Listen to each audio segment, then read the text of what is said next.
Assalamualaikum warahmatullahi wabarakatuh. Saya Wede Nur Isnaini Anugrah dengan NIM 2102105010009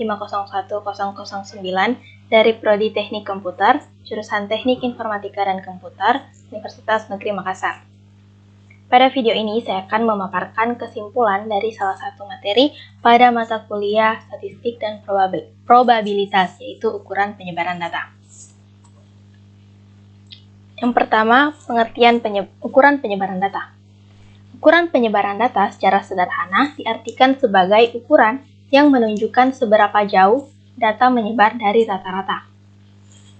Ukuran penyebaran data disilakan juga sebagai measures of dispersion atau measures of variability, di mana ukuran penyebaran data didefinisikan sebagai berbagai macam ukuran statistik yang dapat digunakan untuk mengetahui luas penyebaran data, meliputi variasi data, homogenitas data, dan stabilitas data yang dihitung menggunakan nilai rata-rata data sebagai acuan.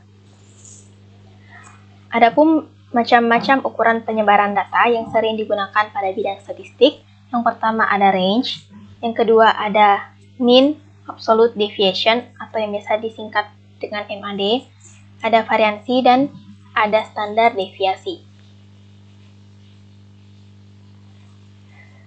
Adapun penggunaan ukuran penyebaran data bertujuan dan bermanfaat untuk satu, menentukan apakah nilai rata-rata sebuah data benar-benar representatif atau tidak.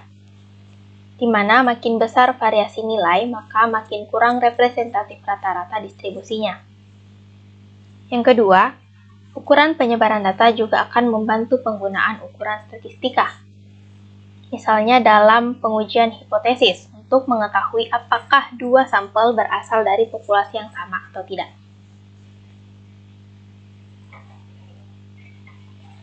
Salah satu macam dari ukuran penyebaran data yaitu range atau jangkauan, di mana pengertiannya yaitu ukuran yang menunjukkan jarak penyebaran antara skor atau nilai yang terendah, lowest score, sampai skor tertinggi atau highest score dari suatu himpunan data.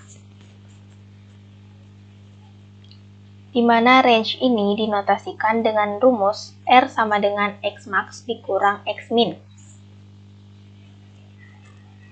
Di mana pada data tunggal, X max akan direpresentasikan sebagai nilai tertinggi dan X min sebagai nilai terendah. Jadi, rumus untuk mencari range data tunggal yaitu nilai tertinggi dikurang nilai terendah. Adapun untuk mencari range pada data berkelompok, X ini akan direpresentasikan sebagai titik tengah dari suatu kelas data. X max sebagai titik tengah kelas tertinggi dan X min sebagai titik tengah kelas terendah. Maka dapat disimpulkan bahwa rumus dari data berkelompok yaitu titik tengah kelas tertinggi dikurang titik tengah kelas terendah. Selanjutnya ada pula MAD atau mean absolute deviation, yang secara sederhana diartikan sebagai rata-rata dari jarak data terhadap mean-nya atau rata-ratanya. MAD sendiri sering digunakan oleh seorang analis untuk menghitung atau mengukur kesalahan ramalan atau tracking signal untuk memastikan apakah ramalan tersebut layak digunakan atau tidak. MAD dihitung dengan menentukan jarak rata-rata antara setiap nilai data dengan rata-ratanya. Dan dinotasikan sebagai MAD sama dengan sigma n I sama dengan 1, nilai mutlak dari XI dikurang X bar per N, di mana XI adalah nilai asli, X bar adalah rata-rata data, dan N adalah banyaknya data. Sekian penjelasan dari saya, lebih kurangnya mohon dimaafkan. Wassalamualaikum warahmatullahi wabarakatuh.